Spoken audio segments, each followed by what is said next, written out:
नमस्कार प्यारे विद्यार्थियों, आज हम आपके लिए लेकर आए गणित की बहुत ही शानदार ट्रिक, बोर्डमास नियम। यह बोर्डमास नियम गणित के चाहे कोई सा भी सवाल हो जिसमें कैलकुलेशन हो, अर्थात प्लस माइनस, जोड़ बाकी या फिर ब्रैकेट वाला कोई सा भी ऐसा सवाल हो जिसमें ये एक साथ हो, तो सबसे पहले कौन सा करना है, कैसे करना है, ये बोर्डमास नियम के अंतर्गत बताया जाता है। तो बोर्डमास नियम में जितने भी इसमें शब्द है, जैसे बोर्डमास, इसमें जितने भी शब्द उनका अलग अलग सबका अर्थ है। जैसे ब्रैकेट, ब्रैकेट का मतलब होता है, बी का मतलब होता है ब्रैकेट। ब्रैकेट को हिंदी में बोलते हैं कोष्टक। अब ये कोष्टक चार प्रकार के हो सकते हैं। सबसे पहले रेखाबंदी कोष्टक आता है। हल करने का सिस्टम ये होता है कि सबसे पहले आपको, यदि कोष्टक है, चार कोष्टक किसी सवाल में एक साथ है, तो सबसे पहले आपको रेखाबंदी कोष्टक हल करना है। उसके बाद छोटा कोष्टक, उसके बाद मझला कोष्टक, और लास्ट में हल करना होता है सबसे बड़ा कोष्टक। ब्रैकेट यदि किसी सवाल में नहीं है या ब्रैकेट होने के बाद अगली स्टेप होती है ऑफ। ऑफ को हिंदी में बोलते हैं का, जिसका मतलब गुणा ही होता है, लेकिन सबसे पहले यदि आ जाता है ब्रैकेट के बाद तो ऑफ का नंबर आता है। ऑफ को सॉल्व करते हैं। ब्रैकेट ऑफ, डी का मतलब होता है डिवाइडेशन, यानी डिवीजन, भाग करना होता है।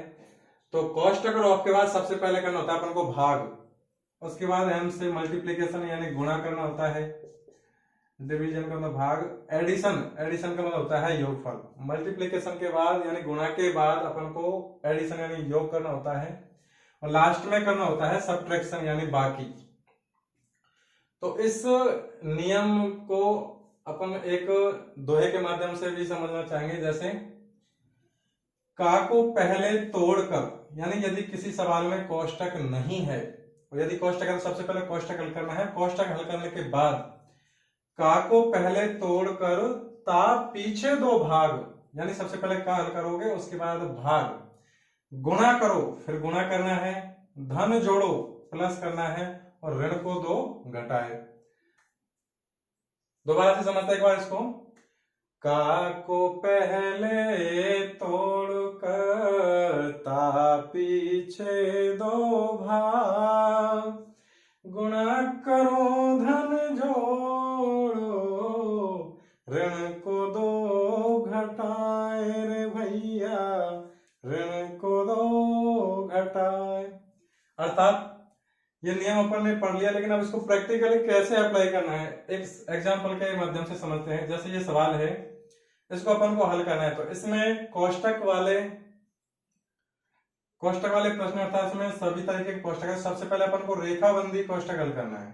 तो बाकी का पूरा सवाल एज इट इज चलना है। 4 भाग, ये मझला कोष्टक 2 प्लस का 1 माइनस ये छोटा कोष्टक 3 भाग। अब यहाँ 1 प्लस 2 पर रेखाबंदी कोष्टक लग रहा है, अर्थात सबसे पहले आपको इसको हल करना है। तो 1 और 2 दोनों को जोड़ूंगा, कितना हो जाएगा, ये 3, फिर ये छोटा कोष्टक, ये मझला कोष्टक और ये बड़ा कोष्टक। इसके बाद रेखाबंदी कोष्टक के बाद नंबर आता है छोटे कोष्टक को हल करने का। तो सबसे पहले बाकी पूरे सवाल को एलसीएम लिखना है अपन को, प्लस 1 माइनस। अब ये छोटे कोष्टक को हल करना है। ये 3 भाग 3, अर्थात भाग का नियम ये होता है कि जो भी संख्या भाग के चिन्ह से पहले होती है उसमें भाग देना होता है पीछे वाली संख्या का। तो यहाँ 3 में 3 का भाग दूंगा तो इसका आंसर आएगा 1। फिर ये छोटा कोष्टक फिनिश, ये मझला कोष्टक बचा और ये बड़ा कोष्टक। इसके बाद लास्ट में ये बड़ा कोष्टक प्लस कॉमा फिर 4 भाग।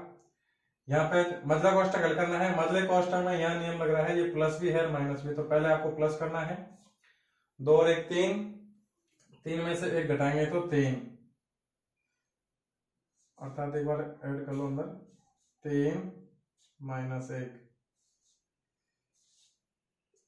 तो 4 भाग, यहाँ रहेगा जाएगा 3 में से ये, क्योंकि 3 प्लस का 1 माइनस का 2 संख्या अलग अलग चिन्ह है, तो दोनों संख्याओं में अंतर आएगा। तो 3 और 1 का अंतर होता है 2, और बड़ी संख्या प्लस की, इसलिए प्लस का बचेगा। फिर लास्ट में 4 भाग 2, अर्थात 4 में भाग देना है 2 का, तो इसका आंसर हो जाएगा 2। ये कोष्टक पर आधारित प्रश्न था। इसी प्रकार यदि अपन सिर्फ प्लस माइनस जोड़ बाकी पर आधारित सवाल हल करते हैं तो वो कैसे करना है, देखो एक एग्जांपल के माध्यम से समझते हैं। जैसे ये सवाल है, सवाल बहुत इजी है, लेकिन यदि अपन इस सवाल को बोर्डमास नियम पर अप्लाइड नहीं करेंगे, यानी इस पर आधारित नहीं करेंगे, इसके हिसाब से नहीं करेंगे, तो सवाल का आंसर अलग अलग आ सकता है सभी का। तो यहाँ पे देखो सबसे पहले भाग है, ब्रैकेट इसमें है नहीं है, ऑफ इसमें है नहीं है, तो सबसे पहले अपन को भाग हल करना है। तो 6 यहाँ पे भाग है, तो इस 6 में भाग देना है इस 6 का, यानी भाग से पहले जो संख्या उसमें भाग देते हैं पीछे वाली संख्या का। तो 6 में भाग दूंगा 6 का, तो गुणा ये इसका आंसर हो जाएगा 1, फिर -6 प्लस का 6। भाग हल होने के बाद अब अपन को करना है गुणा, तो ये गुणा है 6 गुणा 1 तो 6, फिर -6 प्लस का 6।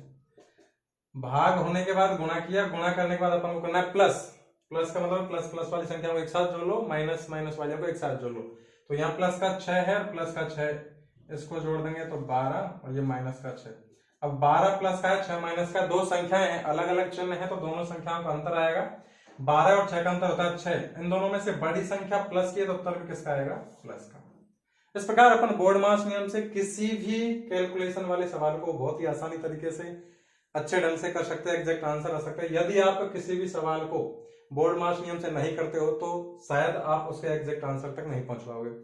और भी इसी प्रकार की जानकारियों से जुड़े रहने के लिए हमारे वीडियो से जुड़े रहिए। फिर मिलते हैं नेक्स्ट वीडियो में, तब तक के लिए धन्यवाद।